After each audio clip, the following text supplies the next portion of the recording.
বিজুল দারুল হুদা কামিল স্নাতকোত্তর মাদ্রাসা বাংলাদেশের দিনাজপুর জেলার একটি কামিল মাদ্রাসা। এটি দিনাজপুর জেলার বিরামপুর উপজেলার ৪ নম্বর দিউর ইউনিয়নের ঢাকা-দিনাজপুর মহাসড়কের পাশে অবস্থিত।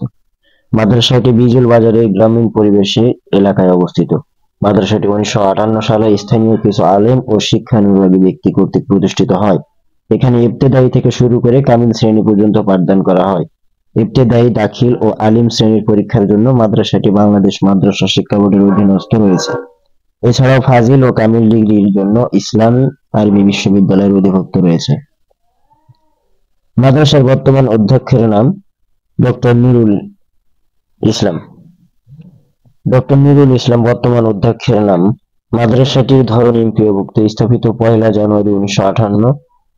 প্রাতিষ্ঠানিকভাবে ইসলামী বিশ্ববিদ্যালয় বাংলাদেশ ২০০৬ থেকে ১৬ সাল পর্যন্ত নিয়ন্ত্রিত এবং ইসলামী আরবি বিশ্ববিদ্যালয় ২০১৬ সালের অধীনস্থ।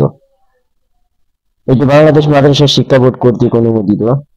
৪ নম্বর দিউর ইউনিয়ন, বিজুল বাজার, বিরামপুর, দিনাজপুরের মধ্যে অবস্থিত। এই মাদ্রাসাতে খেলাধুলা করার জন্য ক্রিকেট, ফুটবল, ভলিবল এবং ব্যাডমিন্টনের ব্যবস্থা রয়েছে। ১৯৫৮ সালে দিউর ইউনিয়নের ইসলামী শিক্ষাবিদ এবং শিক্ষিত ব্যক্তিদের উদ্যোগে এই আলিয়া মাদ্রাসাটি প্রতিষ্ঠিত হয়। প্রতিষ্ঠা হবার পরে এটি অত্র অঞ্চলে ইসলামী শিক্ষার প্রসার ঘটাতে সক্ষম হয়েছে। মাদ্রাসার উন্নয়ন হবার ফলে ১৯৭৬ সালে এটি দাখিল শ্রেণী ও ১৯৭৬ সালে আলিম শ্রেণীর অনুমতি লাভ করে। এরপর মাদ্রাসার কিছু উচ্চ পদস্থ কর্মকর্তাদের উদ্যোগে ১৯৭৯ সালে ফাজিল ও ১৯৯৩ সালে কামিল মাদ্রাসার উন্নতি হয়। ২০০৬ সালে যখন সারা দেশে আলিয়া মাদ্রাসাগুলোর ফাজিল ও কামিল ডিগ্রিকে সাধারণ শিক্ষার মান প্রদানের জন্য কুষ্টিয়া ইসলামী বিশ্ববিদ্যালয়ের অধিভুক্ত করা হয়, তখন এই মাদ্রাসাও অধিভুক্ত অনুমতি লাভ করে। এরপরে ২০১৬ সালে আলিয়া মাদ্রাসার জন্য স্বতন্ত্র ইসলামী আরবি বিশ্ববিদ্যালয় প্রতিষ্ঠা করা হলে এই মাদ্রাসাটি সেখানে স্থানান্তরিত হয়। এই মাদ্রাসার দাখিল ও আলিম শ্রেণীতে বিজ্ঞান, মানবিক ও মোজাব্বেদ বিভাগের সুবিধা রয়েছে।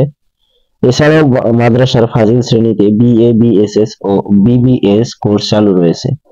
কামিল শ্রেণীতে আল কোরআন, তাফসির অ্যান্ড ইসলামিক স্টাডিজ, আল হাদিস অ্যান্ড ইসলামিক স্টাডিজ, আল ফিকহ অ্যান্ড ইসলামিক স্টাডিজ ও আরবি ভাষা বিভাগ চালু রয়েছে। মাদ্রাসায় একটি প্রশাসনিক ও ৪টি একাডেমিক ভবন রয়েছে। শ্রেণীতে পাঠদান শেষে ছাত্রীদের জন্য কমন রুমের ব্যবস্থা রয়েছে। ফলাফলের দিক থেকেও মাদ্রাসাটি জেলার শীর্ষে অবস্থান করে। এই মাদ্রাসায় একটি লিল্লা বোর্ডিং ও এতিমখানা রয়েছে, যেখানে প্রায়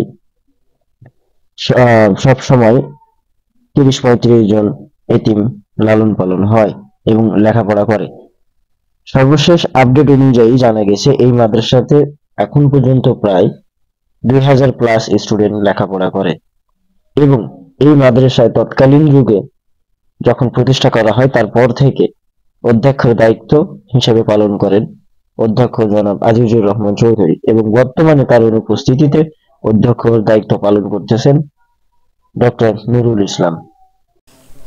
এই প্রতিষ্ঠানে বর্তমানে প্রায় ছাত্রছাত্রীদের সংখ্যা ২০০০+ এবং পাঠদানের জন্য রয়েছে শিক্ষকদের সংখ্যা প্রায় ৩০+ এবং আরও রয়েছে এই প্রতিষ্ঠানের কিছু কর্মচারী যারা সবসময় প্রতিষ্ঠানের পিছনে শ্রম দিয়ে প্রতিষ্ঠানটিকে সযত্নে রাখার চেষ্টা করে এবং এই প্রতিষ্ঠানে লেখাপড়া করার জন্য দূর দূরান্ত থেকে যারা ভর্তি হয় তাদের জন্য রয়েছে আধুনিক ছাত্রাবাস এবং এই প্রতিষ্ঠানে দ্বিকক্ষ বিশিষ্ট কিছু একাডেমিক ভবন রয়েছে এবং এই প্রতিষ্ঠানে শিক্ষক ও ছাত্রছাত্রীদের পাশাপাশি রয়েছে আলাদা আলাদা তাদের ছাত্রছাত্রীদের জন্য কমন রুম এবং শিক্ষকদের জন্য আলাদা আলাদা কমন রুম এবং সেই সাথে রয়েছে 2টি সাবমার্সিবল পাম্প যা প্রতিষ্ঠানটিকে সুন্দরভাবে পরিচালনার জন্য পানি সাপ্লাই দিয়ে থাকে এবং এই প্রতিষ্ঠানে আলাদা আলাদাভাবে ছাত্রছাত্রীদের জন্য নামাজের ব্যবস্থা রয়েছে। ছাত্রদের জন্য নিচতলায় একটি সুন্দর সুদর্শন মসজিদ নির্মাণ করা হয়েছে এবং ছাত্রীদের নামাজ আদায়ের জন্য উপরে একটি মসজিদ নির্মাণ করা হয়েছে।